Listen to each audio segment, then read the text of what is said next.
Right. 10th unit 9 தமிழ்நாட்டில் விடுதலை போராட்டம். ஃப்ரீடம் ஸ்ட்ரகிள் இன் தமிழ்நாடு.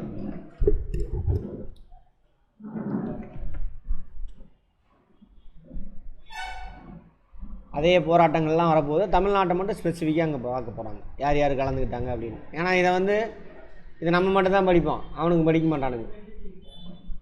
சரியா? சரி. காலனி ஆட்சியை எதிர்ப்பதில் தமிழ்நாடு முன்னோடியாக திகழ்ந்தது. 18ஆம் நூற்றாண்டில் இறுதி பகுதியிலே பாளையக்காரர்கள், ஆமாவா?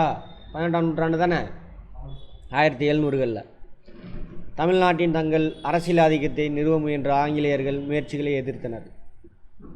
யார் பாளையக்காரர்கள்?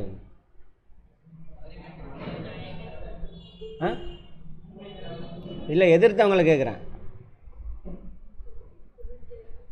பூலித்தேவர், அப்புறம் வீரபாண்டிய கட்டபொம்மன், வேலுநாச்சியார், மருது சகோதரர்கள், இவங்களாம் முக்கியமான ஆளுங்க.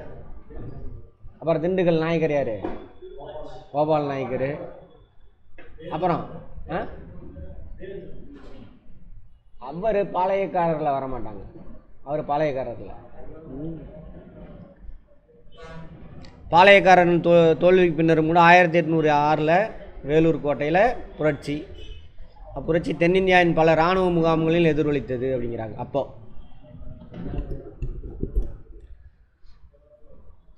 மேற்கத்திய கல்வி அறிமுகம் மற்றும் இறுதியில் தோன்றிய படித்த இந்திய நடுத்தர வர்க்கத்தின் தோற்றம் ஆகியவை ஆங்கிலேயருக்கு எதிரான போராட்டத்தை அரசியலமைப்பு பாதையில் எடுத்து சென்றது. என்ன சொல்கிறாங்க புரியுதா? ஃபஸ்ட்டு ஆயுதம் ஏந்தி போர் புரியுறாங்க.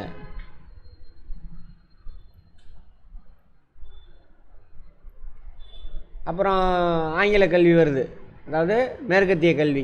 அப்போ அவங்களுக்கு அரசியலமைப்புனா என்ன, அதை பற்றிலாம் தெரிஞ்சுக்கிறாங்க நம்ம ஆளுங்க. அங்கே போய் படிக்கிறானா, எப்போ கொண்டு வராங்க? 1833. அது வரதுக்கு 40க்கு மேலே ஆயிடுச்சு. ஏன்னா இவனுக்கு போய் கேஸெல்லாம் போட்டு எங்களோட சனாதனம் மீறக்கூடாது, எல்லாரெல்லாம் படிக்கக்கூடாது, எங்கள் தவறுலாம் போகிறானுங்க. அப்புறம் கேஸ்லாம் உடச்சி ரிட்டன் வந்து திரும்ப ஆரம்பித்து லேட்டாகுது. அப்போ 50க்குள்ளே வந்துடுது கல்வி, எல்லோரும் படிக்கிறாங்க. அப்போ எல்லோரெல்லாம் படிக்கலை, உயர்குடி மக்கள். உயர்குடி மக்களில் ஜமீன்தார், வியாபாரிங்க, அவங்கள்ட்ட தான் பணம் இருக்கும். வேறு மற்றபடி உழைப்பாளர்லாம் யாரும் படிக்க போக முடியாது. சரி, அந்த மாதிரிலாம் அவங்களாம் படித்து வராங்க. வந்தோடனே என்ன ஆகுது, அவங்க நம்ம ஏன் ஆயுதம் ஏந்தி போர் புரியணும்? அரசியலமைப்பு முறைப்படி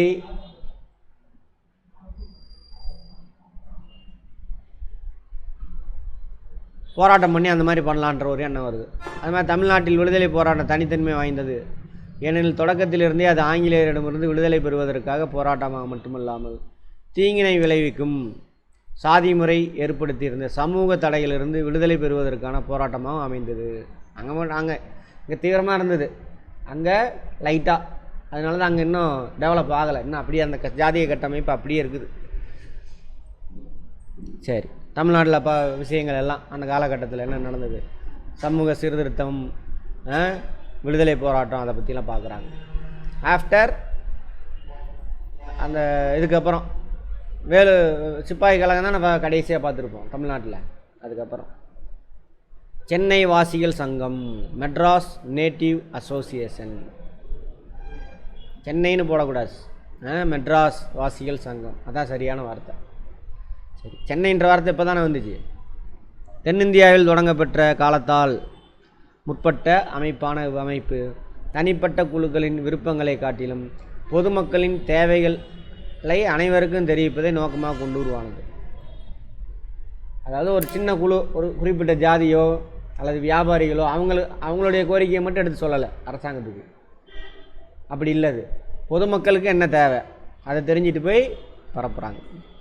இவ்வமைப்பு 1852 கஜிலு, லட்சுமி நரசு, சீனிவாசனார் மற்றும் அவர்களை சேர்ந்தவர்களாலும் நிறுவப்பெற்றது. கேட்பாங்க, எந்த ஆண்டு? மெட்ராஸ் தான் சரியான வார்த்தை. வாசிகள் சங்கம் உருவாக்கப்பட்டது 1852. உருவாக்கியவர்கள் யார் யார்? கஜிலு, லட்சுமி நரசு, சீனிவாசனார். நார்னு வந்தாவே அங்கே நார் வந்துருச்சுன்னு அர்த்தம். கஜிலுவா? காஜுலுவா? ஏன் தெலுங்கு வார்த்தை அது? காஜுலுன்னா என்ன அர்த்தம்? குடும்ப பேரா? சரி சரி, ஜாதி பேர். அவங்க குடும்ப பேர் உங்களுக்கு எப்படி தெரியும்? அப்படியா? உங்கள் தாத்தாவா அவரு? இவ்வளோ பெரிய குடும்பமா? பரவாயில்ல.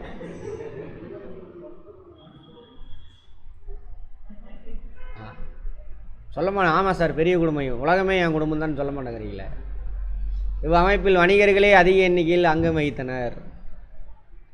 வணிகர்களாக இருந்தாலும் பொதுமக்களோட பிரச்சனை தான் எடுத்து சொல்கிறாங்க. தனது உறுப்பினர்களின் நலன்களை முன்னெடுப்பது, வரிகளை குறைக்க கோரிக்கை வைப்பது போன்ற நோக்கங்களை இவ்வமைப்பு உள்ளடக்கியிருந்தது. அதுவும் இருந்துச்சு அவங்களுக்கு. மேலும் கிறிஸ்தவ சமய பரப்பாளர்களின் செயல்பாடுகளுக்கு அரசு ஆதரவளித்ததை எதிர்த்தனர் இந்த அமைப்பு. கிறிஸ்தவ சமய பரப்பாளர்கள் போய் பரப்புகிறாங்க, அவ்வளோதான். ஸ்கூல் ஓப்பன் பண்ணுறாங்க, போய் படிக்கிறாங்க. அங்கே எல்லாம் நடந்த உடனே என்ன ஆகுது, மக்கள்லாம் அங்கே போய் சேர்றாங்க. அவ்வளோ இந்த இதுக்கு வாய்ப்பு இல்லை, இருந்தாலும் பார்ப்போம்.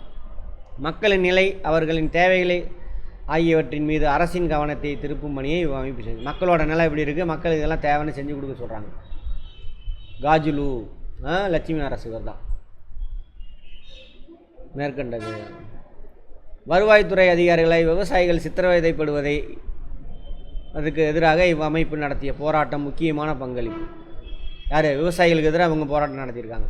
இவங்க வியாபாரிகள் சங்கம் ஆக்சுவலாக, ஆனால் விவசாயிகளோட பிரச்சனையை எடுத்துகிட்டு போகிறாங்க. விவசாயிகள் சித்திரவதை ஆணையம் உருவாக்குறாங்க. உங்களுடைய இதில் சித்திரவதை செய்கிறாங்களா அப்படின்னு ஆய்வு செய்கிறதுக்காக ஒரு குழு போடுறாங்க. கேட்பாங்க, யாரோட முயற்சியால் சித்திரவதை ஆணையம் உருவாக்கப்பட்டது? சென்னை மாகாணத்தில், மெட்ராஸ் மாகாணத்தில். யார்? மெட்ராஸ் வாசிகள் சங்கம், மெட்ராஸ் நேட்டிவ் அசோசியேஷன். இதெல்லாம் ஒழிக்குது. இருந்த போதிலும் இவ்வமைப்பு 1862க்கு பின்னாடி செயலிழந்தது. Total out. அப்போ மெட்ராஸ் வாசிகளினுடைய சங்கம் வியாபாரிகளோடது, அவங்களுடைய கோரிக்கை மட்டும் இல்லாமல் பொதுமக்களோட கோரிக்கைலாம் எடுத்து முன்வைக்கிறாங்க. சரியா? அப்புறம் விவசாயிகள் பாதிக்கப்படுறத எடுத்து போராட்டம் பண்ணுறாங்க. அதனால் என்ன ஆகுது, சித்திரவதை ஆணையம், டார்ச்சர் கமிஷன் அமைக்கப்பட்டு டார்ச்சர் சட்டம் இருந்து அதை வச்சு தான் அவனுங்க என்ன பண்ணுறாங்க, வரி வசூலிக்கலன்னு விவசாயிகள் வந்து கொடுமைப்படுத்துகிறானுங்க. அந்த சட்டத்தெல்லாம் நீக்கிறதுக்கு உதவுனாங்க. எந்த ஆண்டு உருவாக்கப்பட்டது? 1852. 1862 என்ன ஆயிடுச்சு, கட் ஆயிடுச்சு. எங்கே அவங்க ஆஸ்பத்திரி வரதே இல்லை, இன்றைக்கி வராங்களா? கட் ஆயிடுச்சு. அடுத்தது அதை உருவாக்குனது யார்? காஜுலு லட்சுமி அரசு. அப்புறம் சீனிவாசன் நார்னு வந்தால் கண்டுபிடிச்சிக்காங்க யாருன்னு. இவங்க 2 பேரும் முக்கியமானவங்க. அவங்களுக்கு மட்டும் நார்னு போடுவாங்க. லட்சுமி நரசனார்னு போடலாம் தானே?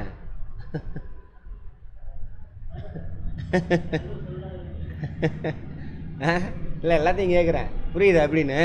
ஆமாம்.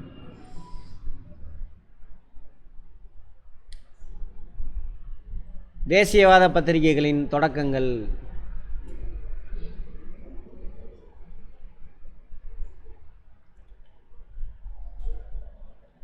தேசியவாத பத்திரிகைகள்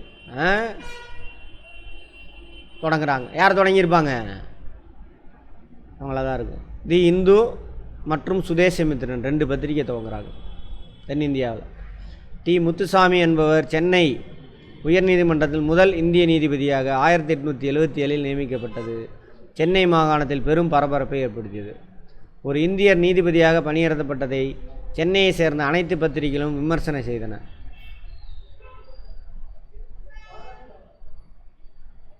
எதிர்ப்பு தெரிவித்த அனைத்து பத்திரிகைகளும் ஐரோப்பியர்களால் நடத்தப்படுவதை கல்வி கற்ற இளைஞர்கள் உணர்ந்தார்கள். ஓ சரி, ரைட்டு. அதாவது அப்போதைக்கு பத்திரிகை எல்லாமே பிரிட்டிஷ்காரங்களுடைய பத்திரிகையாக இருந்திருக்கு. அதனால் எதிர்ப்பு தெரிவிச்சிருக்காங்க. அதே பெரிய ஒரு இந்தியரை நீதிபதியாக நியமிக்கலாம் அப்படின்னு சொல்லிட்டு கேட்பாங்க. சென்னை உயர்நீதிமன்றத்தின் முதல் இந்திய நீதிபதி யாருன்னு கேட்பாங்க. எந்த ஆண்டு நியமிக்கப்பட்டார்? ரைட். எதிர்ப்பு தெரிவித்த அனைத்து பத்திரிகைகளும் ஓகே, ரைட். இது குறித்து இந்தியரின் எண்ணங்களை வெளிப்படுத்த ஒரு செய்தி பத்திரிகை தேவை என்பது உணரப்பட்டது. அதன் அடிப்படையில் ஜி சுப்பிரமணியம் வீரராகவாச்சாரி மற்றும் இவர்களின் நண்பர்கள் 4 ஆகியோர் இணைந்து 1878 தி இந்து பத்திரிகை தொடங்கப்பட்டது. வாங்க வாங்க முன்னாடி வாங்க.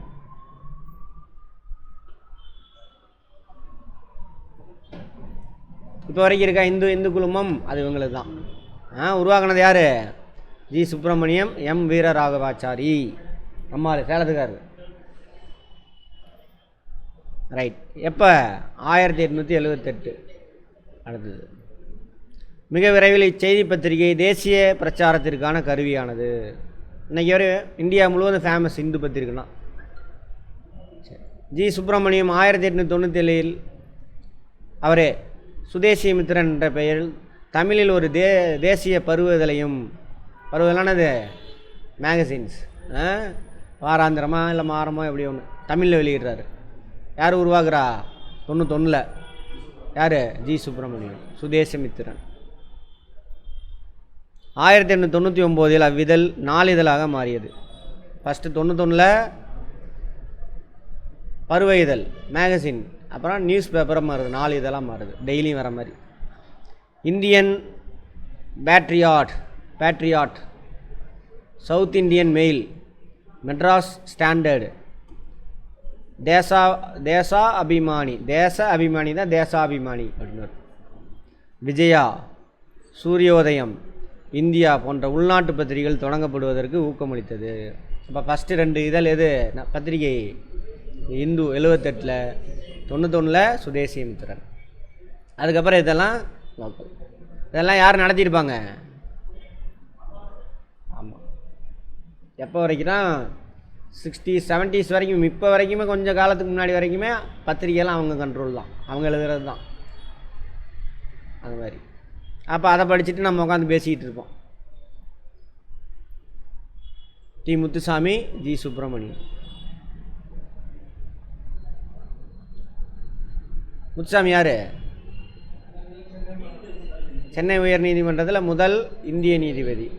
சுப்பிரமணியம் இந்து பத்திரிக்கை, சுதேசமித்திர பத்திரிகைலாம் உருவாக்குனார். இந்து பத்திரிகை உருவாக்கின ஆண்டு 91, 78. சுதேசமித்திரன் 91. அது 4 இதழாக மாற்றப்பட்ட நாள் 99. இந்து பத்திரிகை உருவாக்குனது ஜி சுப்பிரமணியம், விஜயராகவாச்சாரி. சுதேசமித்திரனை துவக்கினது வெரி குட். இந்த பேர்லாம் நமக்கு தெரிஞ்ச பேர்னால ஈஸியாக ஞாபகம் வந்துடும். அந்த இடைக்கால இந்தியாவில் வர பேர்லாம் புதுசு, அது வேறு அரபிக்கு பாரசீக மொழி அதெல்லாம் இருக்கும். அது திரும்ப திரும்ப பார்த்தீங்க கேட்டிங்கன்னா தான் ஞாபகம் வரும். சரியா? ரைட். தென்னிந்தியாவில் தெளிவான தேசிய நோக்கங்களுடன் துவங்கப்பெற்ற தொடக்க கால அமைப்பு சென்னை மகாஜன சபை. தேசியவாதனே சொல்கிறாங்க. தேசியவாதம்லாம் இல்லை, அந்த ஏரியாவில் உள்ள மக்களுக்கு இவனுங்க தவறான வார்த்தையை யூஸ் பண்ணுறானுங்க. தேசியவாதம் நம்ம எல்லோரும் சேர்ந்து ஒன்றா இருக்கணும், அப்படி கிடையாது. அந்த ஏரியாவில் உள்ள மக்களுக்கு பிரச்சனையை தீர்த்து வைக்கணும், அதுதான் உங்களுடைய நோக்கம். என்ன பிரச்சனை? பொருளாதார பிரச்சனை, அந்த வரி வசூலிக்கிறது, தண்ணி வசதி, அந்த மாதிரி ஏதாவது அடக்குமுறை இருந்தால் போலீஸ்காரங்க, அதுக்கு எதிராக அதான். 1884 மே 16 விஜயராகவாச்சாரி, அனந்தச்சாருலு, பி ரங்கையா மற்றும் சிலரால் நிறுவப்பட்ட அமைப்பின் முதல் தலைவராக பி ரங்கையா பொறுப்பேற்றார். எது? சென்னை மகாஜன சபை. இங்கிலீஷில் என்னமோ போட்டிருக்கு? மெட்ராஸ் தானே போட்டிருக்கு. சென்னை போடக்கூடாது, மெட்ராஸ் தான் போடணும்.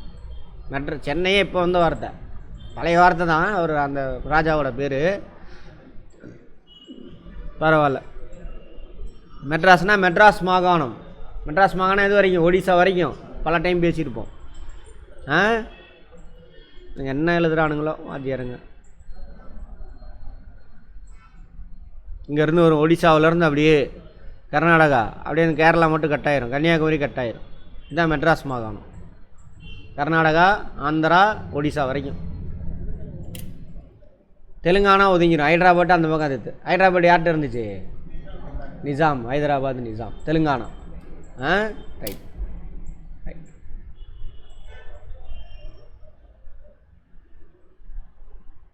இதனுடைய செயலாளராக பொறுப்பேற்ற பி அனந்தச்சாருலு. சரி, யார் உருவாக்குறாங்க? 84 காங்கிரஸ் உருவாக்குறதுக்கு முன்னாடி. சரியா? சென்னை மகாஜன இதெல்லாம் படிச்சுட்டு உட்காந்து இப்படி ஒர்க் அவுட் பண்ணணும். ஆர்டராக கதையெல்லாம் தெரிஞ்சிருச்சு. அப்போ என்ன பண்ணணும்? எதுக்கப்புறம் எது ஆர்டராக எழுதுனீங்க அப்படின்னாக்கா இன்னும் கொஞ்சம் ரீகால் பண்ணிக்கலாம். அப்போ இன்னும் கொஞ்சம் ஸ்ட்ராங் ஆகிரும், மிஸ்ஸே ஆகாது. யார் பண்ணுறீங்கன்னு பார்ப்போம். இதன் செயல்பாடுகளில் பங்காற்றினார். அமைப்பின் உறுப்பினர்கள் குறிப்பிட்ட இடைவெளிகளில் ஒன்று கூடி தனிப்பட்ட விதத்தில் அறை கூட்டங்கள் நடத்தியும் பொது பிரச்சனைகள் குறித்து விவாதித்தும் தங்கள் கருத்துக்களை அரசுக்கு தெரியப்படுத்தினர். இதோட உறுப்பினர் சென்னை மெட்ராஸ் மகாஜன சபையினுடைய உறுப்பினர்கள் போய் அவங்களுடைய மக்களுக்கு என்ன பிரச்சனை டிஸ்கஸ் பண்ணி போய் அரசாங்கத்திட்ட சொல்லியிருக்காங்க. குடிமை பணிகளுக்கான தேர்வு இங்கிலாந்திலும் இந்தியாவிலும் ஒரே சமயத்தில் நடத்தப்பட வேண்டும் அவங்களுடைய கோரிக்கை. குடிமை பணின்னு என்னது இங்கிலீஷில்? Civil services. இப்போ உள்ள ஐஏஎஸ் ஐபிஎஸ் பெரிய போஸ்டிங் இருக்குல்ல, அது மொத்தம் 2 மட்டும் கிடையாது, மொத்தம் 26 கேடர்னு நினைக்கிறேன். 26 கேடர் இருக்கும். இந்த இதெல்லாம் A grade B grade posting, top rank, பியூரோக்ரட்ஸ்ன்னு சொல்லுவாங்க. அது எல்லாத்துக்கும் ஒரே எக்ஸாம் தான். என்னது இப்போது யூபிஎஸ்சியில் சிவில் சர்வீசஸ் எக்ஸாம் நடத்துகிறாங்க. ரைட், தெரிஞ்சுக்கணும் நீங்கள். ஆமாம். லண்டன் உள்ள இந்திய கவுன்சிலை மூடுவது. இந்திய கவுன்சில் எது? யாராவது சொல்கிறீங்களான்னு பார்ப்போம். எங்கே சதீஷ் எங்க? லண்டன் இந்திய கவுன்சில் அப்படின்னா இது. அஜய், மற்றவங்களாம் கூட விட்டுருங்க, சும்மா வாச்சிட்டே இருக்கக்கூடாது. பார்த்தோமா? எப்போ 1858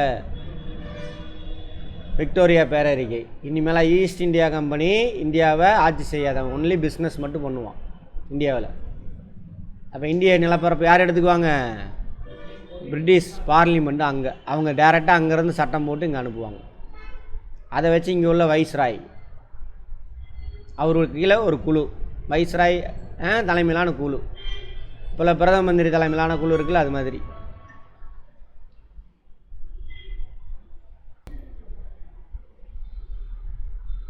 சரியா? இங்கே நடத்துவாங்க. அங்கே பார்லிமெண்ட்டில் அல்லது செக்ரட்டரியேட்டில் ஒரு செக்ரட்டரி இருப்பார். அதாவது இந்தியாவுக்கான செக்ரட்டரி. அது சொல்லியே நடத்தியிருப்பேன். இப்போயும் இப்போ மினிஸ்டர் இருப்பார், ஒவ்வொரு துறையிலையும் மினிஸ்ட்ரிக்கில் ஒரு செக்ரட்டரி இருப்பாங்க. இப்போ வேளாண் துறைனா வேளாண் துறை அமைச்சர், மக்களோட பிரதிநிதி, அவருக்குள்ளே செக்ரட்டரி இருப்பார். அதுக்குள்ளே அவங்களுடைய பணியாளர்லாம் இருப்பாங்க. இப்போயும் நம்ம இந்தியாவில் அது மாதிரி பிரிட்டிஷ் பார்லிமெண்ட்டில் இந்தியாவோட விவகாரங்களை கவனிக்கிறதுக்காக ஒரு செக்ரட்டரி, அவர் கீழே கொண்ட ஒரு குழு உறுப்பினர்கள் 10-15 பேர் இருந்திருப்பாங்க. இவங்க தான் ஏதாவது இந்தியாவுக்கு தேவைனாக்கா மசோதா தயார் பண்ணி இங்கே கொடுப்பாங்க. அந்த மசோதாவை பார்லிமெண்ட்டில் நிறைவேற்றணுன்னா அந்த மசோதா வைஸ்ராய் கொடுப்பாங்க. வைஸ்ராய் அதை இங்கே செயல்படுத்துவார். அவங்களுடைய குழுவில் டிஸ்கஸ் பண்ணி செயல்படுத்துவார். இந்த குழு தானது கவுன்சில் அப்படின்னு சொல்லுவாங்க. அதனால தான் கவுன்சில் சட்டம் 1858 அப்புறம் வந்ததெல்லாம் என்னது கவுன்சில் சட்டம். செயலாளர் குழு. சரியா? இங்கிலீஷில் என்னம்மா போட்டிருக்கு? செக்ரட்டரி கவுன்சிலா? கவுன்சில் இருக்கா? கவுன்சில் இதுதான் கவுன்சில் ஆஃப் இந்தியா. அதுக்கு தலைவர் ஒருத்தர் இருப்பார், ஒரு குழு. தலைவர் வேறு என்னது? செக்ரட்டரி தலைமையிலான ஒரு கவுன்சில் குழு, இந்தியாவுக்கான குழு. சரியா? அதாங்க, அதை கலைங்க அப்படின்ட்டாங்க. இந்திய கவுன்சிலை, லண்டனில் உள்ள இந்திய கவுன்சிலை மூடுங்க. நாங்களே எங்கள் முடிவு எடுத்து அனுப்புகிறோம், நீங்கள் எங்களுக்கு கையெழுத்து போடுங்க அப்படின்ற மாதிரி அர்த்தம். வரிகளை குறைக்கிறது. முன்னாடியே பார்த்துருப்போம், நம்ம பொருள்லாம் வரி அதிகம், அவன் பொருளுக்கு வரியை குறைச்சிடுவான். அதை குறைடான்றான். இராணுவ குடியில் நிர்வாக செலவுகளை குறைப்பது. இராணுவ குடினா ரெஜிமெண்ட்லாம் இருக்குல்ல, இராணுவத்துக்கு செய்யக்கூடிய செலவு குறைன்றான். அங்கே எல்லாமே இப்பயும் பார்த்திங்கன்னா இராணுவத்தில் போனால் அது பயங்கரமாக இருக்கும். இராணுவ ரெஜிமெண்ட்லாம் போயிருக்கியாமல் எங்கேயாவது இல்லையா? அவன் வேறு மாதிரி இருக்கும், அவனுக்கு அப்படியே ஆடம்பரமாக இருக்கும். அதெல்லாம் குறைங்க அப்படின்றான். அப்போ இங்கிலீஷ்காரன் தானே ஆஃபீஸர்னால் செம்மையாக என்ஜாய் பண்ணுவான். அப்பயும் சோல்ஜர்லாம் பாவம், அது வேறு மாதிரி ஹைஃபையாக இருக்கும். போய் பார்த்தீங்கன்னா ஆகிய இவ்வமைப்பின் கோரிக்கைகளாகும். ஏன்னா இராணுவத்துக்கு செலவு குறைச்சி மக்களுக்கு செலவு பண்ணுறான்றான். யார் சொல்கிறது இதெல்லாம்? யார் சொல்கிறது? மெட்ராஸ் மகாஜன சபையை நினச்சிக்கிட்டே வந்தீங்கன்னா தான் இதெல்லாம் அதோடு சேர்த்து நிற்கும். அதை விட்டுட்டு வந்தீங்கன்னா இது தனியாக சேவ் ஆயிரும், அது தனியாக சேவ் ஆயிரும். இவ்வமைப்பின் பல கோரிக்கைகள் பின்னர் 1885 உருவாக்கப்பட்ட இந்திய தேசிய காங்கிரஸ் கோரிக்கைகள் ஆயின. சென்னை மெட்ராஸ் மகாஜன சபை உருவாக்குனது எந்த வருஷம் உருவாக்குனாங்க? 84. உருவாக்குனது வீரராகவாச்சாரியார், அனந்தச்சாருலு, பி ரங்கையா. இதில் தலைவர் யார்? பி ரங்கையா. செயலாளர் அனந்தச்சாருலு. உங்களுடைய கோரிக்கைகள் என்னது? இங்கிலாந்துலையும் இந்தியாவிலும் குடிமை பணிக்கான தேர்வு ஒரே நேரத்தில் நடத்தணும், சரியா? லண்டனில் உள்ள இந்திய கவுன்சிலை மூடணும், வரியை குறைக்கணும், இராணுவத்துக்கு செய்யக்கூடிய செலவை குறைக்கணும். அதான் உங்களுடைய கோரிக்கை. இந்த கோரிக்கைகள் தான் பின்னால் எதோட கோரிக்கையாக மாறுது? இந்திய தேசிய காங்கிரஸினுடைய கோரிக்கைகளில் முக்கியமான கோரிக்கைகள் இதெல்லாம். நம்ம தான் இந்திய தேசிய காங்கிரஸ் எப்படி உருவானுச்சு? நாடு முழுதும் அங்கங்கே இப்போ மெட்ராஸ் மகாஜன சபை அது மாதிரி கொல்கத்தாவில் இருந்திருக்கும், பம்பாயில் இருந்திருக்கும், டெல்லியில் இருந்திருக்கும். எல்லா ஏரியாவிலும் தனித்தனியாக ஒரு அமைப்பு இருக்குது. இந்த அமைப்பெல்லாம் ஒன்று சேர்ந்து உருவாக்கினது தான் எது? அப்போ வரைக்கும் தேசியன்ற வார்த்தையே வரல. இவனுங்க தேசியம் தேசியம் தேசியன்னு சொல்லிட்டு ஊரை ஏமாத்துறானுங்க. இங்கே பாருங்க, இந்தி தேசிய நோக்கங்களுடன். தேசியன்ற வார்த்தையில் பொருளாதார பிரச்சனை தான். ரைட்டு வைக்க பரவாயில்ல. மிதவாத கட்டம். மிதவாத கட்டம் எதுலேருந்து எது வரைக்கும்? காங்கிரஸில் மாடரேட்ஸு 1800 எல்லாமே கேள்விங்க பார்த்துக்கோங்க. 1885 1905 எது வரைக்கும்? வங்க பிரிவினை வரைக்கும். வங்கத்தை பிரிவினை செஞ்சவொடனே என்ன ஆகும்? அங்கே தான் தீவிரவாதிகள் தீவிரமாக இறங்கி போராடலாம், ரோட்டில் இறங்கிப்பாங்க. ஆயுதம் ஏந்தி கிடையாது, இது ரோட்டில் இறங்கி போராடலாம். அந்த தீவிரவாதிகள் காலகட்டத்தில் என்ன போராட்டம் வருது? வங்க பிரிவினைக்கு அப்புறம் என்ன போராட்டம்? சுதேசிய இயக்கம். இவ்வளோ கதை மாதிரி சொல்லியுமே நீங்கள் புரிஞ்சிங்கன்னா நான் என்னது சொல்கிறது, என்ன பண்ணுறது? உங்கள் சாஃப்ட்வேரை கரெக்ட் பண்ணி வச்சுட்டானுங்க.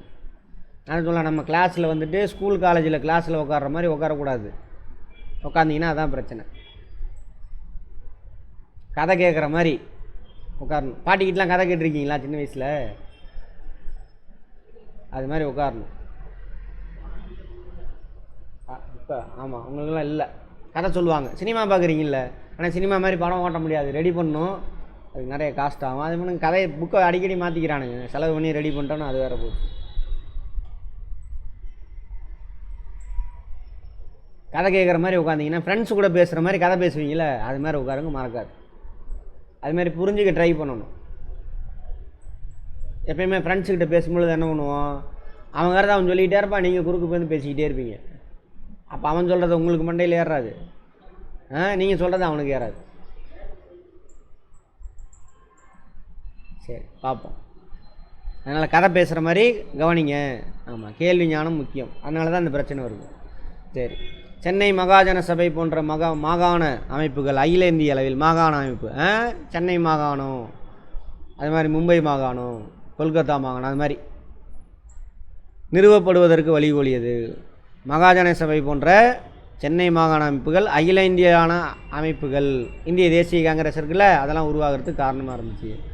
இந்தியாவின் பல்வேறு பகுதிகளிலிருந்து இந்திய தேசிய காங்கிரஸ் தலைவர்கள் காங்கிரஸ் உருவாக்கப்படுவதற்கு முன்பாக பல கூட்டங்களில் கலந்து கொண்டனர். காங்கிரஸ் எந்த வருஷம் உருவாக்குறாங்க? அதுக்கு முன்னாடி உடனே திடீர்னு உருவாயிருமா ஒரு அமைப்பு?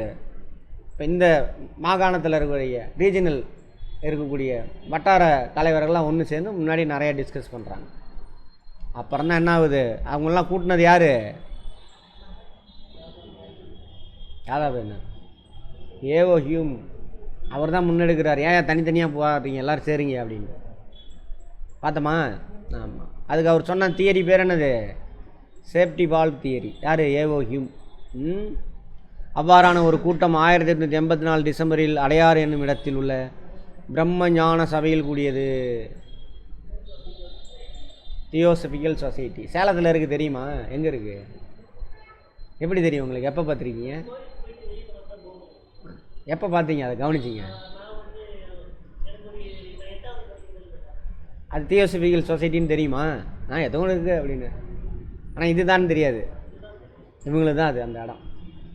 ஈஸ்வரன் கோயில் இருக்குல்ல, பாலம் இறங்குறீங்களா, இறங்கணுன்னு கொஞ்சம் அப்படி திரும்பும் ரைட் சைடில் பாருங்கள். இப்போ பாலம் புது பாலம் இருக்குல்ல, ஏறி இறங்கணுன்னு காரணம் தான் இருக்கும். அதை இடத்தெல்லாம் கொஞ்சம் எடுத்துட்டாங்க. அங்கே கூட ஒருத்தர் இப்படி வச்சுட்டு நின்றுட்டு இருப்பார். ஆமாம், யார்? மன்மத லீலை வென்றவர். யார்? ஜெகத்குருவா? சரி, ரைட். அடுத்தது தாதாபாய் நௌரோஜி. நான் எதுக்கு உங்களை இப்போ கேட்டேன்னா, நானே ஒரு 3-4 வருஷத்துக்கு முன்னாடி தான் அதை அப்சர்வ் பண்ணேன். அதுக்கு முன்னாடி அவ்வளோவா தெரியாது, அதான் இருக்குடா அப்படின்ட்டு. சரி, கேடி தெலாங் தாதாபாய் நௌரோஜி. கேடி தெலாங் தாதாபாய் நௌரோஜி என்னென்னலாம் பண்ணியிருக்காரு? செல்வ சுரண்டல், இது மெயினானது. ஆமாவா? செல்வ சுரண்டல் அந்த கோட்பாடை சொன்னவர் அந்த புத்தகத்தில். கேடி தெலாங்னு புதுசாக இருக்குது. சுரேந்திரநாத் பானர்ஜி மற்றும் சில முக்கிய தலைவர்களுடன் சென்னையிலிருந்து ஜி சுப்பிரமணியம், பி ரங்கையா, அனந்தசாருலு போன்றோரும் இக்கூட்டத்தில் கலந்து கொண்டனர். இதில் என்ன கேள்வி? இதில் ஒன்றும் கேள்வி கிடையாது. சரி, பார்ப்போம்.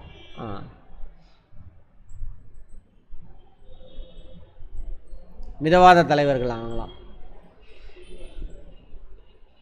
காங்கிரஸ் மிதவாதம் பார்த்தோம், இதை வந்து பார்ப்போம். அடுத்து இந்திய தேசிய காங்கிரஸின் முதற் கூட்டம் 1885 மும்பையில் நடைபெற்றது. மொத்தம் கலந்து கொண்ட 72 பிரதிநிதிகளில் 22 பேர் சென்னையை சேர்ந்தவர்கள். எப்பயுமே இந்தியாவுக்காக இறங்கி போகிறது யார்?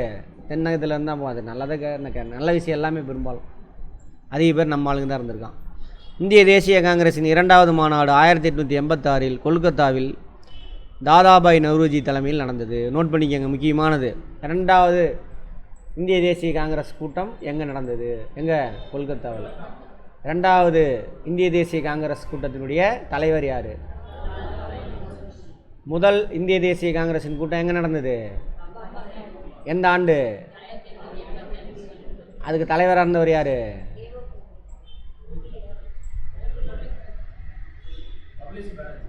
WC பானர்ஜி. செல்வகுமார் அவரை மாதிரியே ஆன்சர் பண்ணுன்னா ரெகுலராக கிளாஸ் அட்டன் பண்ணணும். சரியா? அப்போ தான் முடியும். பயப்படக்கூடாது. ஆமாம், WC பானர்ஜி அட்டன் பண்ணோம். ஒழுங்காக போய் ரிவிஷன் பண்ணணும். ஆர்கனைஸ் பண்ணவர் தான் ஏஓ ஹீமு. முதல் கூட்டத்துக்கு தலைவர் யார்? உமேஷ் சந்திர பானர்ஜி, சுருக்கமாக WC பானர்ஜி. இதில் 3 கொஸ்டின் இருக்குது, அதில் 3 கொஸ்டின் இருக்குது. இன்னொரு கொஸ்டின் இருக்குது, இதில் இன்னும் 2 கொஸ்டின் இருக்குது. இதில் முதல் இந்திய தேசிய காங்கிரஸ் கூட்டத்தில் மெட்ராஸ் மாகாணத்திலேருந்து எத்தனை பேர் கலந்துக்கிட்டாங்க? முதல் இந்திய தேசிய காங்கிரஸ் கூட்டத்தில் மொத்தம் எத்தனை பேர் கலந்துக்கிட்டாங்க? 72 பேர். எது வேணாலும் கேள்வி. சரியா? சரி, காந்தி பங்கு பெற்றார் இல்லையா? உப்பு சத்தியாகிரகா, தண்டி யாத்திரை, அதில் எத்தனை பேர் கூட்டிகிட்டு போனார் அவர்? 78 72 எல்லாம் ஒரே மாதிரி இருக்கும், பார்த்துக்கோங்க.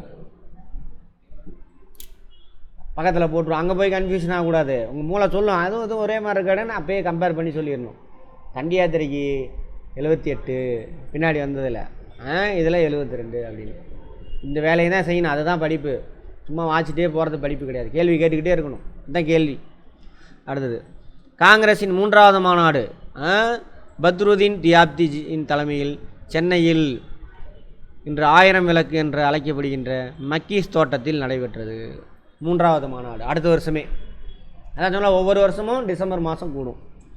தலைவரை தேர்ந்தெடுப்பாங்க, காரிய கமிட்டியை தேர்ந்தெடுப்பாங்க. அதுக்கப்புறம் கோரிக்கையெல்லாம் வைப்பாங்க. அதை வாங்கிட்டு அவங்க ஒர்க் பண்ணணும். போயிட்டு என்ன பண்ணணும்? மாகாண ஆளுநர்கிட்ட ஐயா செஞ்சு கொடுங்க அப்படின்னு பெட்டிஷன் கொடுக்கணும், ப்ரேயர் பண்ணணும். அதேமாதிரி அங்கே தலைமை ஆளுநர்கிட்ட போய் கொல்கத்தாவில் வைஸ்ராயா தலைமை ஆளுநர் டெல்லி, இப்போ அங்கே போய் என்ன பண்ணணும்? கோரிக்கை வைக்கணும். அதெல்லாம் இதில் 607 பேர் கலந்துருக்காங்க. கலந்து கொண்ட எங்கே நடந்துச்சு? 887. அதுக்கு தலைவர் யார்? பத்ருதீன் தியாப்ஜி. எத்தனை பேர் கலந்துக்கிட்டாங்க? எங்கே நடக்குது? 1000 விளக்கு. பழைய பேர் மக்கீஸ் தோட்டம். 1000 விளக்கின் பழைய பெயர் என்னன்னு கூட கேட்கலாம். மக்கீஸ் தோட்டம். கலந்து கொண்ட 607 பேரில் 362 பேர், பாதிக்கு மேலே யார் நம்ம ஆளுங்க. மெட்ராஸ் மாகாணம், சென்னை மாகாணம்ல மெட்ராஸ் மாகாணம். ரைட். இப்போ அந்த பழைய பிட்டெல்லாம் முடிச்சுட்டு வந்துடலாம். இப்போ என்ன பார்த்துருக்கோம்?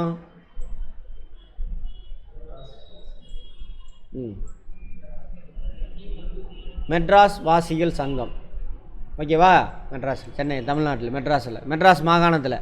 ரெண்டாவது பத்திரிகைகள், முக்கியமான பத்திரிகைகள். மூன்றாவது சென்னை மெட்ராஸ் மகாஜன சபை. இந்த மெட்ராஸ் மகாஜன சபையினுடைய கோரிக்கைகள் தான் பின்னால் என்ன ஆயிடுச்சு, இந்திய தேசிய காங்கிரஸினுடைய கோரிக்கையாக மாறுது. இந்த மெட்ராஸ் மகாஜன சபையினுடைய தலைவர்கள்லாம் எங்கே போய் கலந்துக்கிறாங்க? மும்பையில் நடந்த முதல் இந்திய தேசிய காங்கிரஸ் கூட்டத்தில் கலந்துக்கிறாங்க.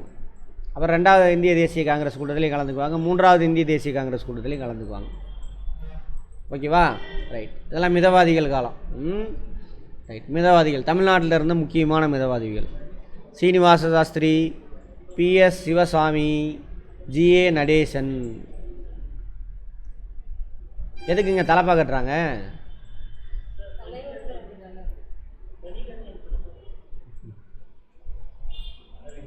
தலைப்பா கட்டுறாங்க. அதுதான் இயற்கை. சிம்பிளாக யோசிங்க. நம்ம வெப்பமண்டலம், சரியா? எங்கள் கிராமத்தில் போய் பாருங்கள், விவசாயம் எல்லாமே தலைப்பா கட்டி வெள்ளை துண்டு கட்டிட்டு தான் வேலை செய்வான். ஏன்? வெப்பமண்டலம், வெயில், வேகாத வெயிலில் வேலை செய்கிறான். தலைமுடி என்ன பண்ணும்? ஹீட் அப்சர்வ் பண்ணிடும், கருப்பு ஹீட் அப்சர்வ் பண்ணிடும். அப்போ ரொம்ப நேரம் வேலை செய்ய முடியாது. அதுக்கு தான் தலைப்பா கட்டிக்குவான், கட்டிக்கிட்டு வேலை செய்வாங்க.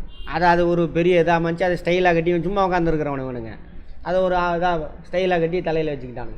அதனால் இவன் உயர்ந்தவன் ஆகிட்டான். காட்டில் வேலை செய்கிறவன் என்ன பண்ண, இவனை பார்த்தவனை அவுத்துட்டு துண்டு எடுத்து இடுப்பில் கட்டிட்டு ஐயா அப்படின்னு நிற்கணும். அவன் தலைப்பா கட்டக்கூடாது. அடிமை வம்சம். சரி. தமிழ்நாட்டின் முக்கிய தொடக்க கால மிதவாத தேசியவாதிகள். அது அப்படியே ஸ்டைலாக இவன் பொழப்பில்ல, சும்மா உட்காந்துருக்கால, பொழப்பு இல்லாத என்ன பண்ணுவான்? ஏதாவது அழகுபடுத்திட்டு ஏதாவது வேலை செய்யணும். குரங்கு என்ன பண்ணுது? ஏதாவது தாவும், குதிக்கும், ஓடும், முடியாடும். ஸோ மனிதன் என்ன பண்ணுறான்? அதை வேறு மாதிரி மாற்றுறான். தன்னை அழகுபடுத்திக்கிறான், வீட்டை அழகுபடுத்திக்கிறான். அந்த மாதிரி ஏதாவது பேசிக்கிட்டு இருக்கிறது, அடுத்தவனை திட்டுறது, புறணி பேசுறது. நல்லவனாக இருந்தாக்கா யாரை எவ்வளோ டெவலப் பண்ணலான்னு பேசுவான். அறம் இருக்கிறவன். அறம் இல்லாதவன் என்ன பண்ணுவான்? எவனை கெடுக்கலாம், அம்பரை அப்படி இருக்கான், அவனை கிண்டல் பண்ணுறது, இது பண்ணுறது, இதெல்லாம் பேசிக்கிட்டு இருக்கும். அதில் இது ஒரு வேலை. சரி. தொடக்க கால தேசியவாதிகள் அரசமைப்பு வழிமுறைகளின் கீழ் மீது நம்பிக்கை கொண்டிருந்தார். அரசமைப்பு வழிமுறையின் கீழ் என்ன அர்த்தம்? போய் பெட்டிஷன் கொடுக்கறது, சரியா? மிஞ்சி போனால் அந்த மூலையிலேருந்து ஒரு ஆர்ப்பாட்டம் நடத்துவான், அவ்வளோதான். ப்ரேயர், பெட்டிஷன், பெரிய போராட்டம். அரசுக்கு எதிராக அப்படிலாம் பண்ணுறதுலாம் கிடையாது.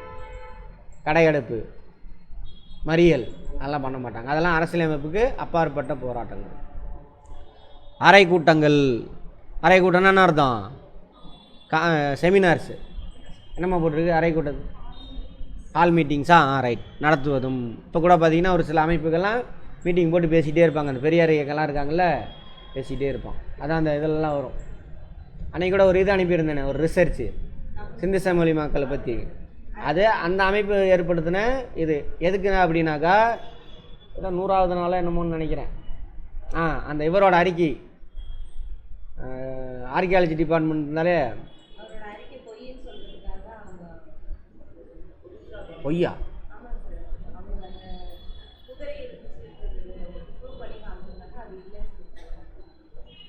அது இவனுங்க ப்ரூவ் பண்ணாங்க, நீங்கள் அரைகுறையாக பார்த்துட்டீங்க. இவனுங்க அதை கொண்டு வந்தானுங்க. யார்? அவர் கிடையாது. அது அமெரிக்காவில் போய் அது ஒன்று. 100வது நாள் அந்த அறிக்கை. எந்த அறிக்கை? நம்ம சிந்து சமவெளியை பற்றின அலெக்சாண்டர் கானிங்கா அவர் வெளியிட்ட அந்த அறிக்கை வெளியிட்ட 100வது வருஷத்துக்கான விழாது. அதில் அதுக்கப்புறம் இன்னும் எவ்வளோ விஷயம் கண்டுபிடிச்சிருக்காங்க. சிந்து சமவெளி நாகரிகம், திராவிட நாகரிகம், ஆரிய நாகரிகத்துக்கு ரொம்ப முற்பட்டது. அதை எப்படிலாம் திரிக்கிறதுக்கு இவனுங்க ஸ்டெப் எடுத்தானுங்க. சிந்து சமவெளி நாகரிகம் தான் எது? திராவிட நாகரிகம், அதான் தமிழ் நாகரிகம் அப்படின்னு அதில் சொல்லியிருப்பாங்க. அது யார்? அந்த அம்மா கட்சிக்காரங்க கிடையாது, இயக்கத்தை சேர்ந்தவங்கள்ல. அவங்க ரிசர்ச்சர், அவங்க ஆராய்ச்சியாளர், கல்லூரி பேராசிரியராக இருக்கும். அதெல்லாம் அந்த மாதிரி நடத்தின கூட்டம் தான் அதெல்லாம். அப்போ பேசி என்ன ஆவாங்க? அங்கே சும்மா கூட்டம் நடக்குதுன்னா ஒன்றும் இருக்காது. ஒரு இடத்துல கூட்டம் நடக்குதுனாக்கா அங்கே போலீஸ் டிபார்ட்மெண்ட்டை சேர்ந்த ஐஎஸ்ன்னு சொல்கிறாங்களே, உளவுத்துறை, அதை ஒற்றர் படை, அவன் உட்காந்துருப்பான். என்ன நடக்குன்னு எல்லாம் நோட்ஸ் எடுத்துகிட்டு இருப்பான். யாருக்குமே தெரியாது, போலீஸ்கார மாதிரியே இருக்க மாட்டான். அப்போ அந்த அறிக்கை எங்கே போகும்? கவர்மெண்ட்டுக்கு போகும். சரியா? ஆமாம்.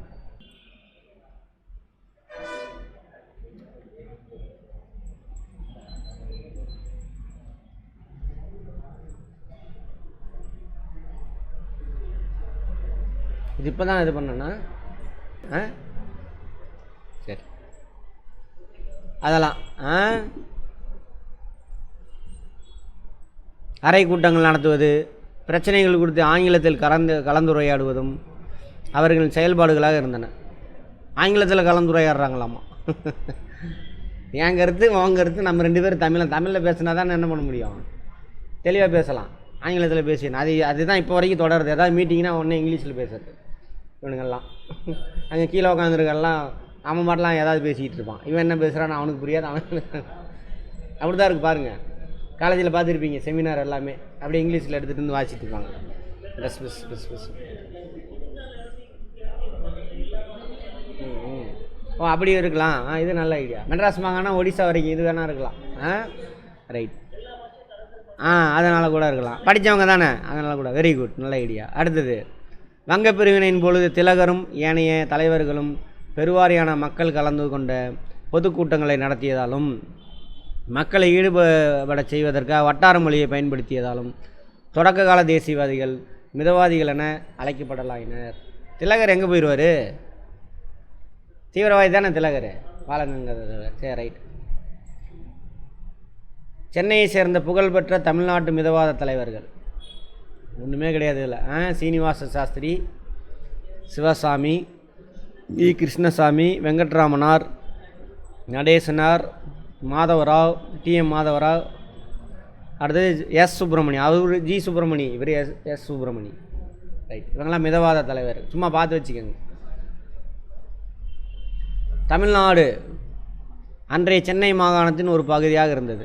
அன்றைய மெட்ராஸ் மாகாணத்தின் சென்னை மாகாணம் என்பது இன்றைய ஆந்திர பிரதேசத்தின் பெரும்பகுதியும் கடற்கரை மாவட்டங்கள் மற்றும் ராயலசீமா, அப்புறம் கர்நாடகா, பெங்களூர், பெல்லாரி, தெற்கு கனரா, இதெல்லாம் கர்நாடகா மாவட்டம். அப்புறம் கேரளா, மலபார்னால் கேரளாவில் தெற்கில் வந்துட்டு இதான் கேரளான்னு வச்சுக்கோங்க. தெற்கில் வந்துட்டு திருவிதாங்கூர் சமஸ்தானம், கன்னியாகுமரி வரைக்கும் அவனுங்களுக்கு தான். மேற்கு வடக்கு இருக்குல்ல, அந்த பாட்டு தான் இது மலபார். ஒடிசாவின் கஞ்சம் மற்றும் சில பகுதியும் உள்ளடக்குனது. சரியா? இங்கேருந்து அப்படியே வந்துச்சுன்னா இப்படி ஒரு பிட்டு போட்டு அப்படி போட்டு ஃபுல்லாக எழுதி எப்படி எடுத்துக்க வேண்டியதுதான். இதுதான் மெட்ராஸ் மாகாணம். சுதேசி இயக்கம். சுதேசி இயக்கம் எப்போ கொண்டு வராங்க? யார் கொண்டு வரா? யாரும்மா சுதேசி இயக்கம் கொண்டு வரா? காங்கிரஸ், இந்திய தேசிய காங்கிரஸ். போல்டா சொல்லுங்களேன், அதையும் பயந்துட்டு சொல்கிறீங்க. சரியாக தப்போ டக்குன்னு தோன்றதை சொல்லுங்கள் ஃபஸ்ட்டு, அப்புறம் தப்பாக இருந்தால் திருத்திக்கலாம். காங்கிரஸ். தப்போ சரியாக சொன்னீங்கன்னா சிந்திக்க ஆரம்பிச்சிருக்கீங்கன்னு அர்த்தம். அப்புறம் அதை கரெக்ஷன் பண்ணோம்னா அதை தூக்கிட்டு இதை கொண்டு போய் ஆட் பண்ணிக்கணும். பயந்தீங்கன்னா அந்த வேலை நடக்காது.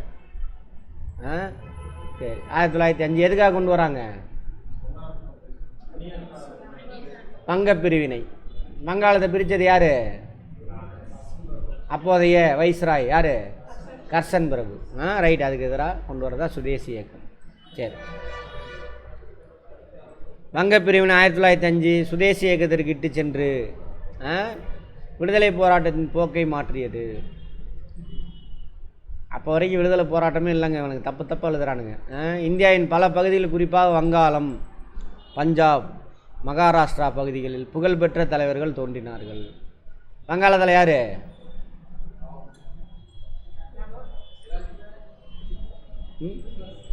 பிபின் சந்திரபால். பஞ்சாபில் லாலா லஜபதி ராய். மகாராஷ்டிராவில் பாலகங்காதர் திலகர். சரி, ரைட். அதெல்லாம் புகழ்பெற்ற தலைவர், அவங்கள தான் சொல்கிறாங்க. அதேமாதிரி தமிழ்நாட்டில் மெட்ராஸ்லேயும் இருந்தாங்க நிறைய பேர், அதை சொல்லலை இவங்க.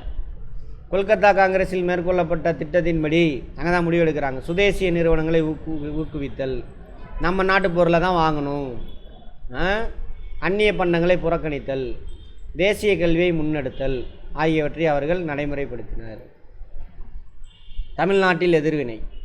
அதே இந்த காலகட்டத்தில் தமிழ்நாட்டில் யார் ஒர்க் பண்ணுறாங்க அப்படின்னு வ.உ. சிதம்பரனார், வி. சர்க்கரையார், சுப்பிரமணிய பாரதி, சுரேந்திரநாத் ஆரியா ஆகியோர் தமிழ்நாட்டை சேர்ந்த சிறந்த தலைவர். இவங்களாம் தீவிரவாத தலைவர்கள் தமிழ்நாட்டில். இவனை பற்றி ஒருத்தன் கூட பாரதியாரை பற்றி கூட வழக்கன்ஸ் படிக்க மாட்டானுங்க, வரலாறு அப்படி தான் எழுதி வச்சுருக்காங்க. அதனால் தனியாக நம்ம தமிழ்நாட்டில் மட்டும் சேர்த்திக்கிட்டாங்க, தமிழ்நாட்டோட வரலாறு அப்படின்னு சேர்த்திக்கிட்டாங்க. எந்த வருஷத்தில் இருந்தேன்னா அதுவும் 70க்கு அப்புறம் தான். அது எப்போ தான் 70 71க்கு அப்புறம் தான். அப்போ தான் திருக்குறள்லாம் ஆட் பண்ணுறாங்க. அப்போ தமிழ்நாடு பாடநூல் கழகம்னு ஒன்று உருவாக்குறாங்க. இந்தியாவிலேயே முதல்ல தமிழ்நாட்டுக்குன்னு பாடநூல் தனியாக தயாரிக்கணும்னு. அந்த பாடநூல் கழகம் தான் உங்களுக்கு இப்போ வரைக்கும் புத்தகங்கள்லாம் கொடுக்குறது எழுதி. அந்த தமிழ்நாடு கழகத்துக்கு அப்போதைக்கு தலைவர் யாராக இருந்திருப்பாங்க? ஆரியர்களா? லியோனி. அப்போ கேட்குறேன் நான். அதே சாட்சாத் கொள்ளக்காரன் தான், அதே சாட்சாத் கொள்ளக்காரன். யார் நீங்கள் சொல்கிற கொள்ளக்காரன்னு சொல்லுவாங்கள்ல அந்த குரூப்பு, அதே அவர் தான். திருடன். என்ன நான் யாரை சொல்கிறேனே புரியல. அப்போதைய சிஎம். ரைட். ஆமாம். தமிழ்நாட்டின் பல்வேறு பகுதியில் அதனால தான் அவங்க திருடன் கொள்ளக்காரன்னு உண்டாக்கிட்டான். ஏன் இவன் தனியாக பாடநூல் கொண்டு வரான், இவன் தனியாக புக் எழுதுறானுங்க, இவங்க வரலாறு படிக்கிறானுங்க, எல்லாத்தையும் படிக்க வைக்கிறான், போடுறான் அவனை. எது சொல்லியிருக்கு அர்த்தசாஸ்திரம்? ஒரு தலைவனை காலி பண்ணால் என்ன பண்ண, அவன் மேலே ஊழல் குற்றச்சாட்டு அடுக்கிறானுங்க. அடுக்குனவரை கொண்டு போய் கூப்பிட்டு விசாரணை சர்க்காரியா கமிட்டியில் கேட்குறாங்க, என்னப்பா ஊழல் குற்றச்சாட்டு அப்படின்னு. அவர் எனக்கு தெரியாதுங்க, இந்த மாதிரி சேலத்துலேருந்து ஒருத்தர் சொன்னாருங்க, அவர் பெரிய தலைவர், சேலத்துலேருந்து ஒருத்தர் சொன்னான்னு நான் சொன்னாங்க அப்படின்ட்டு வந்துட்டார். குற்றச்சாட்டு வச்சவர். அதுக்கப்புறம் கொஞ்ச நாள் சிஎம்மாக இருந்தார் அவர். சரி, அடுத்தது வரலாறு. அதுதான் உண்மையான வரலாறு. சரியா? அடுத்தது தமிழ்நாட்டின் பல்வேறு பகுதிகளில் ஆயிரக்கணக்கில் பொதுமக்கள் கலந்து கொண்ட பொதுக்கூட்டங்கள் நடத்தப்பட்டன. ரைட். எதுக்கு சொல்ல வந்தோம்? நம்ம வரலாறு அவன் படிக்கவே மாட்டேங்கிறான். கொஞ்சோண்டு இருக்கும், மிஞ்சி போனால் சோழாசன் இருக்கும், அவ்வளோதான். வேறு எதுவுமே இருக்குது. சோழர்கள் பற்றி படிப்பானுங்க. தமிழ்நாட்டின் பல்வேறு பகுதியில் ஆயிரக்கணக்கில் பொதுமக்கள் கலந்து கொண்ட பொதுக்கூட்டங்கள் நடத்தப்பட்டன. எங்கே? சுதேசி இயக்கத்தப்போ மக்களை திரட்டுவதற்கு முதலாக தமிழ் பயன்படுத்தப்பட்டது. வட்டார மொழி அப்போ தான் பயன்படுது. அப்போ தானே எல்லாம் இங்கிலீஷ் மட்டும் பேசினா யார் மட்டும் போவா? ஜமீன்தார், பிராமணர்கள், இவனுக்கு மட்டும்தான் போக முடியும். வேறு யார் இருக்கு? எத்தனை பேர் இருப்பான் அவன்? ஒரு ஊருக்கு 100 பேர் இருந்தானா ஒரு பிராமணர் இருப்பான், ஒரு ஜமீன்தார் இருப்பான், அவ்வளோதான். 100 பேர் இருந்தால் 2 பேர் போய் என்ன பண்ண முடியும்? அப்போ தான் யோசிக்கிறானுங்க, கூட்டம் சேர்த்தணும், அதனால் இவனுங்களுக்கு என்ன பண்ணலாம், கொஞ்சம் அறிவை புகட்டலாம், அதான் தேசிய கல்விங்கிறது அப்படின்ட்டு கூப்பிட்றானுங்க. அப்புறம் தான் அவங்கெல்லாம் கூப்பிட்றானுங்க. அடுத்தது மக்களில் நாட்டுப்பற்று உணர்வுகளை தட்டி எழுப்புவதில் சுப்பிரமணிய பாரதியின் தேச பாடல்கள் மிக முக்கியமானவையாகும். சுப்பிரமணிய பாரதி சுதேசிய கருத்துக்களை பரப்புரை செய்வ பல இதழ்கள் தோன்றின. சுதேசமித்திரன் முன்னாடி தெரியும், இந்தியா ஆகிய 2 முக்கிய இதழ்களாகும். தீவிர தேசியவாத தலைவரான பிபின் சந்திரபால் எந்த ஊருக்காரு? வங்காளம். சென்னையில் சுற்றுப்பயணம் மேற்கொண்ட பொழுது ஆற்றிய சொற்பொழிவுகள் இளைஞர்களை கவர்ந்தன. சுதேசி இயக்கத்தில் மாணவர்களும் இளைஞரும் பெருமளவில் பங்கு பெற்றனர்.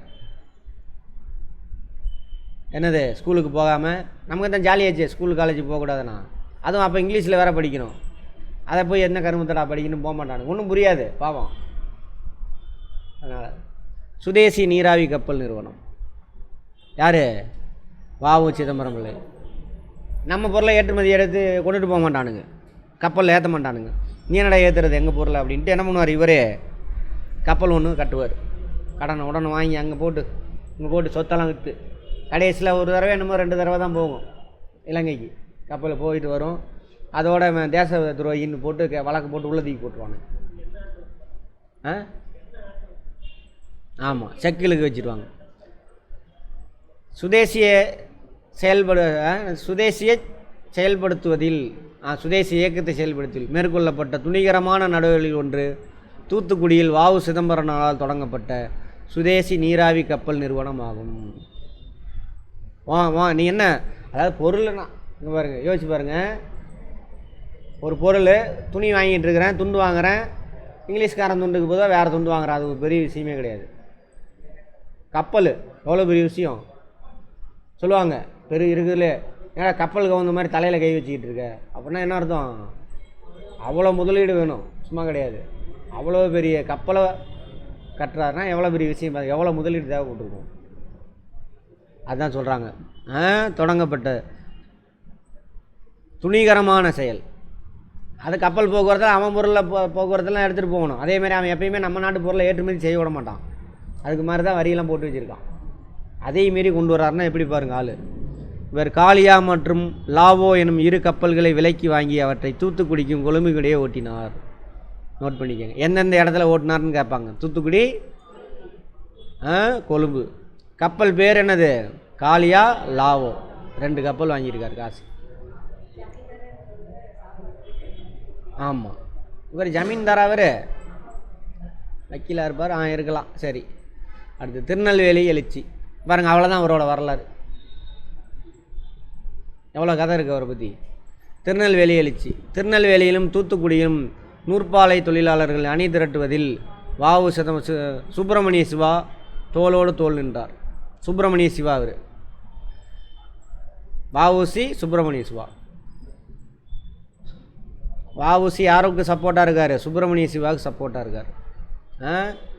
இவர் தான் தொழுநோயெல்லாம் வந்துடும், பிடிச்சி ஜெயிலில் போட்டுருவானுங்க. வேணுனே தொழுநோய் உள்ள வந்துட்ட போட்டுருவானுங்க, பராமரிப்பு இருக்காது, தொழுநோய் வந்துடும். இருந்தாலும் போய் என்ன பண்ணுவார், மக்கள்கிட்ட வெள்ளைக்காரனை விரட்டணுன்னா அந்த அவரோட கொள்கையெல்லாம் பேசிகிட்டே இருப்பார்.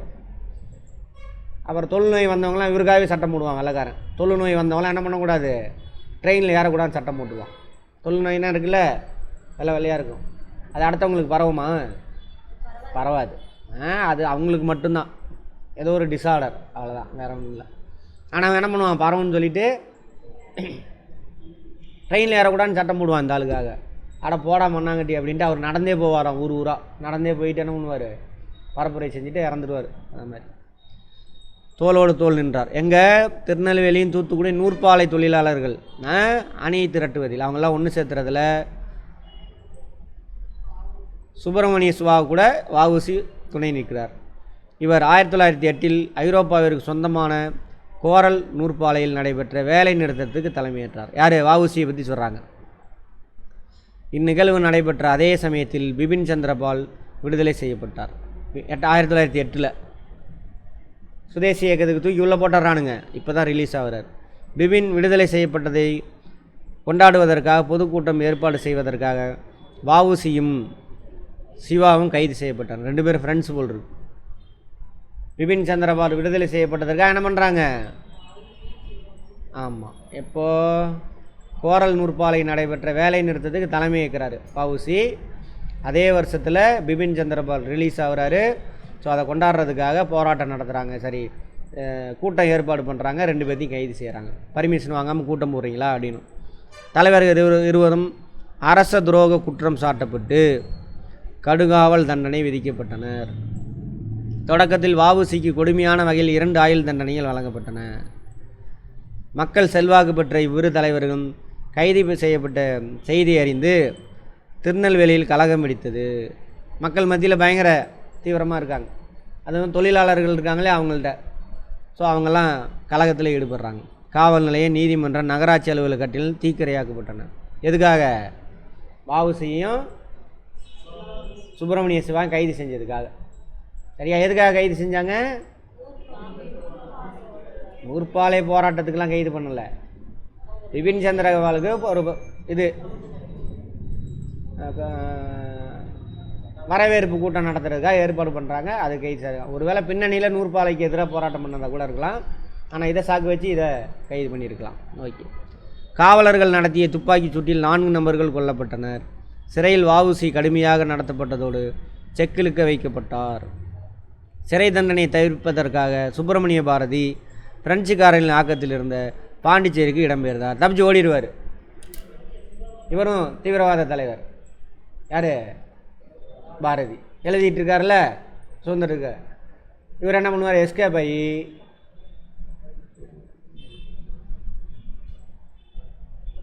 ஆகி பிரெஞ்சுக்காரன் கண்ட்ரோல் அங்கே ஓடி போயிடுவார் சுப்பிரமணியம். யார்? பாரதியார். இவங்க எப்படியுமே இது பண்ண மாட்டாங்க, பாவம் அது இதுன்னு சொல்லி இது பண்ணுவாங்க. அது 2 மணிக்கு தான் வர சொன்னேன், வரேன் ஒரு 5 நிமிஷம். 50 சரி. பாரதியின் முன்னுதாரணம் அரவிந்த் கோஷ், வி சுப்பிரமணியார் போன்றோர் தேசியவாதிகள் பின்பற்றினர். அவனா என்ன அர்த்தம்? தப்பிச்சு ஓடிட்டாங்கன்னு அர்த்தம். அரவிந்த் கோஷ் தான் யார் அரவிந்த் கோஷ்?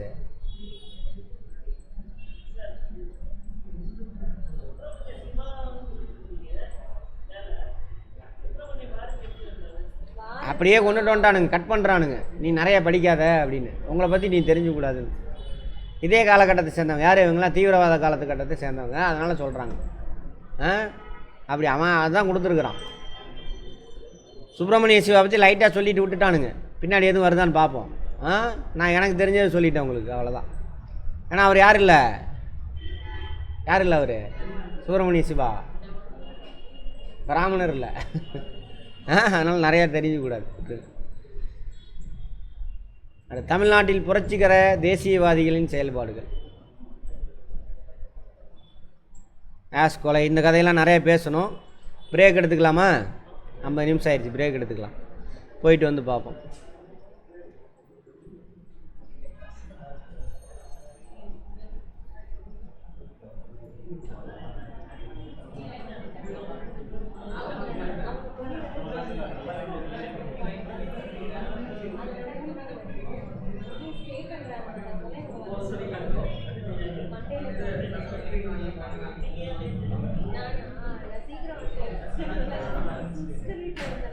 கட் பண்ணிட்டு ஆரம்பி.